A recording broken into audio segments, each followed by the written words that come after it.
our students are reliant on their mobile device. And the great thing about Blackboard Ultra is it's more mobile friendly. So in this Lunch and Learn, I will dive into using the Blackboard app, the pros and cons of the Blackboard app, and then also dive into just using Blackboard on the browser and comparing, contrasting regular traditional Blackboard versus Ultra in the web browser on your phone. So let's dive in. So this is from a screen capture on my phone. You go into the app and you put in the university name, and then you put in your username and password. It logs in, it asks to save the password, and it brings you to this homepage. It's similar to the browser homepage. It gives you the same landing page. You can check out your course. This course is indeed an Ultra, so here's all my stuff. Everything lives in the middle of the page. It opens up, and this, of course, is an instructor view. I went directly to a discussion forum. What I noticed was it's treating Kaltura as a third-party app, so you have to give those privileges to your phone so you can see Kaltura videos, which can be a problem with students using the app, but I was able to scroll down. This was a discussion forum that wasn't answered yet, so I had a little trouble trying to go down. It may have taken an extra second to load the content. I felt that it takes a bit to load.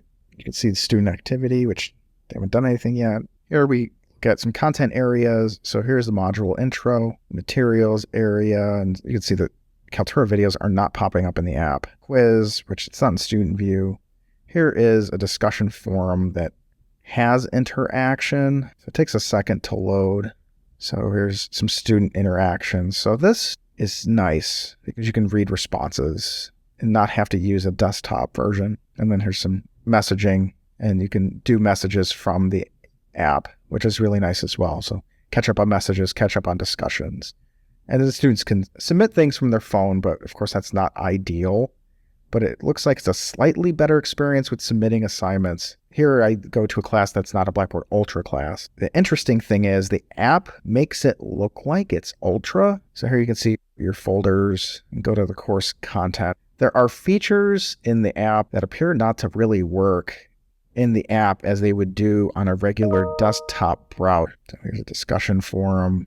You can create a thread. So that looks like it works pretty well. And some assignments. So this is just a comparison to Safari, just bringing it up on the browser. The landing page, pretty much the same as the app and as a regular browser. Checking out courses, going back to the course I'm currently teaching. The Blackboard Ultra class looks the same on the browser as it does on the app. Same drop-down features, same ability to add content. Almost looks better. Looking at the different module pages, the introduction, here's the view of the discussion board. Takes a second to load, just like the app, but you can see student submissions and you're able to add a response. So for the not Ultra class, we see a huge difference between the app and the browser. Here you can see it's very clunky. It's trying to squeeze what we see on a desktop into that smaller screen. It's just clunky.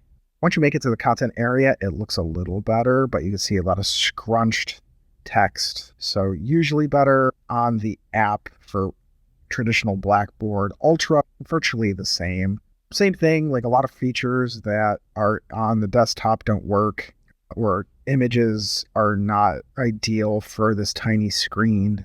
Scrolling down, there's an example of a discussion board. And it looks like it does on the desktop, but it's smushed into the small screen. So there you have it. This is our series on introducing Blackboard Ultra. The key takeaway is we know our students use mobile devices, but we have to ensure that they have access to all the content. So they can use the app. The app is a great solution, especially when they're using traditional Blackboard, because it makes sure that it's optimized for the phone. When students try to use Blackboard Original or Original Learn on a browser like Safari, then it's not optimized. All the images are enormous. All the text is scrunched.